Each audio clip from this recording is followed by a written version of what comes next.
DJ नेता elections midnight birthday party. Patna में elections होने वाले थे। अभी का एमएलए पप्पू बहुत कमीना था। गांव में राउडिज्म वगैरह करते रहता था। उसके खिलाफ कॉलेज स्टूडेंट विक्रम एमएलए के पद के लिए खड़ा हुआ।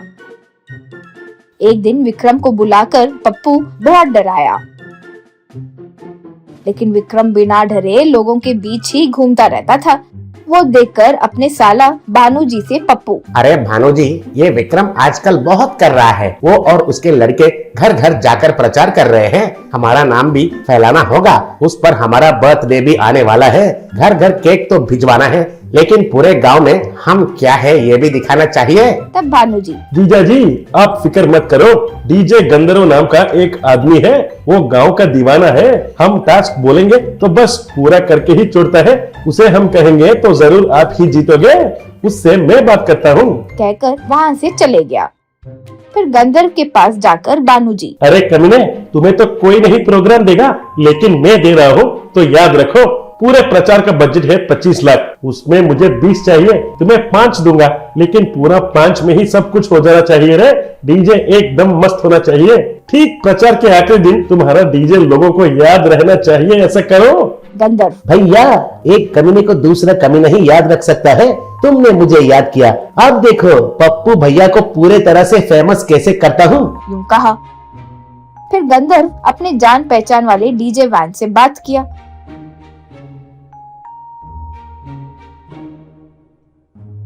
दो दिन के बाद डीजे वैन के पास पप्पू आया। पप्पू को देखकर गंधर्व, भैया, मैं जो अब डीजे बजाने वाला हूँ, उससे तो आप मुख्यमंत्री क्या प्रधानमंत्री भी बन जाओगे भैया। यूं कहा तो पप्पू, क्या बोला रे? सोच कर भी स्वर्ग नजर आ रहा है। तो फिर मैं प्रधानमंत्री हो गया तो तुम्हें 100 रुपए दूंगा रे। खूब मजे करो। यूं कहा। गंधर्व ने भी हाँ कहा। इस तरह पप्पू गंधर्व मिलकर घर घर जाकर बहुत तेजी से प्रचार करे।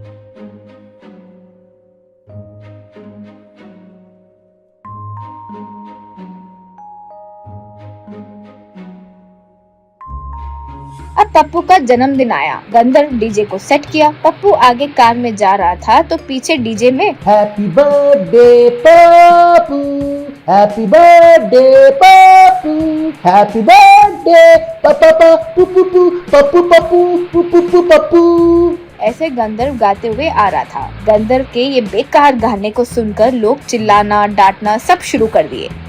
फिर गांव के सेंटर में गाड़ी को रोककर पप्पू अपने गाड़ी के ऊपर केक कट किया।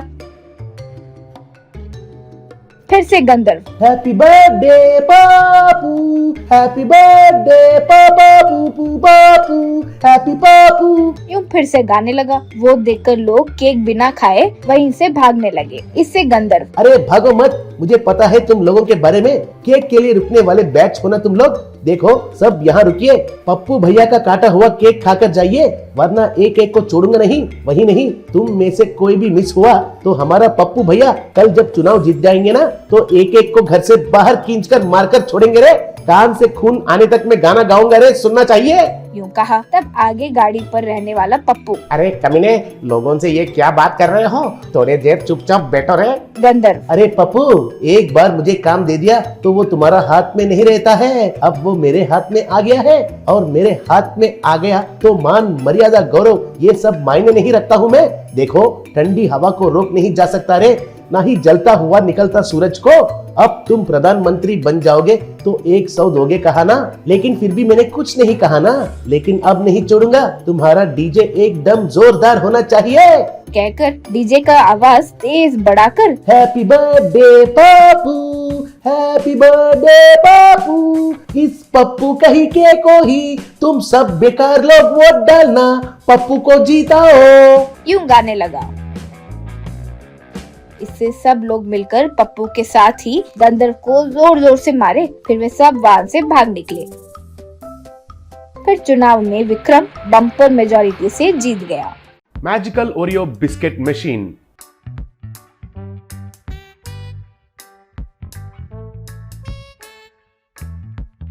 एक गांव में एक बिस्किट की दुकान रहती थी।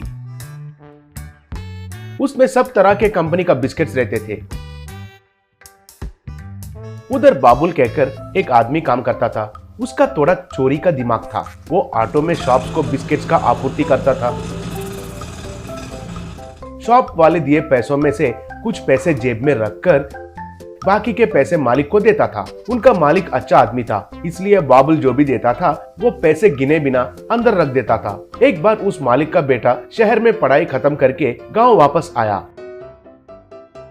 आओ बेटा आओ, तुम्हारे लिए ही इतने साल से इंतजार कर रहा हूँ। अब से ये व्यापार को तुमको ही संभालना होगा। मैं अब से आराम करता हूँ। आओ मैं तुम्हें सब हिसाब बताता हूँ। बाद में उसका बेटा सब गणित का जांच किया। ये क्या है पिताजी, हमने जो सप्लाई किए थे उन बिस्किट्स को मिले हुए पैसों में बहुत अंतर है। हर रोज कम से कम 1000 रुपए तो कम आ रहे हैं। क्या है बाबुल, ये क्या है? अरे बेटा, सही से गणित किए हो कि नहीं? बाबुल तो ऐसा आदमी तो नहीं है। पिताजी, अगर सबको ऐसे ही अंधे होकर विश्वास करेंगे तो ऐसा ही होता है। ए बाबुल, मर्यादा से जो चुराया था वो पैसे भरो, नहीं तो पुलिस कंप्लेंट रखता हूँ। क्यों रे, बहुत खुजली हो रही है क्या? मैंने तो कोई पैसे नहीं चुराया। अब मुझे इधर काम करने का जरूरत भी नहीं है। ज्यादा बोला तो तुम मेरा जात को गाली दिया है कहकर उल्टा केस रख दूंगा, खबरदार। कहकर धमकी देकर उधर से चला गया। तब वे दोनों हैरान हो गए। बाबुल ऐसे ही जंगल के रास्ते में से दूसरा गांव जा रहा था। तब उनको बहुत भूख लगा। इतने में एक युवक एक टोकरी में फल लेके जा रहा था। ए भैया, बहुत भूख लग रहा है, खाने के लिए एक फल दोगे क्या?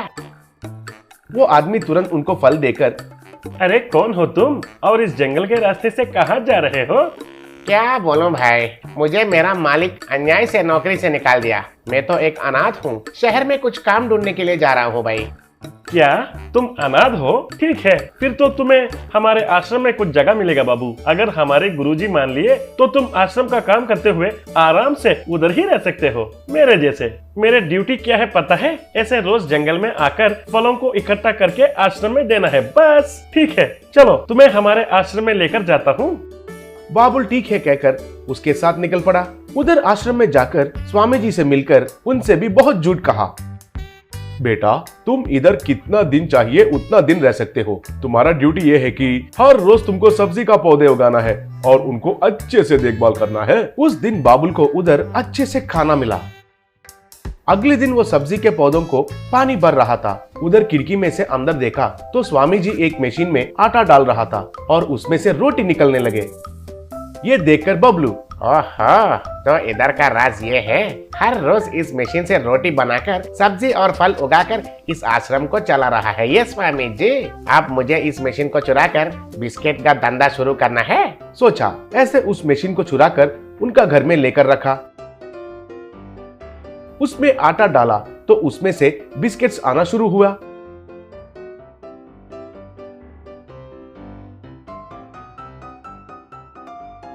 हाँ, बिस्किट्स तो आए हैं, लेकिन इनको बेचेंगे कैसे? कुछ ना कुछ ब्रांड का नाम तो रखना होगा। नया कंपनी का ब्रांड रखे तो कोई भी नहीं खरीदते हैं, सोचा। बाद में कई तरीके के कंपनीज के ब्रांड्स के नाम से उनको पैकिंग किया। ऐसे ही ओरियो बिस्किट्स भी बनाया था।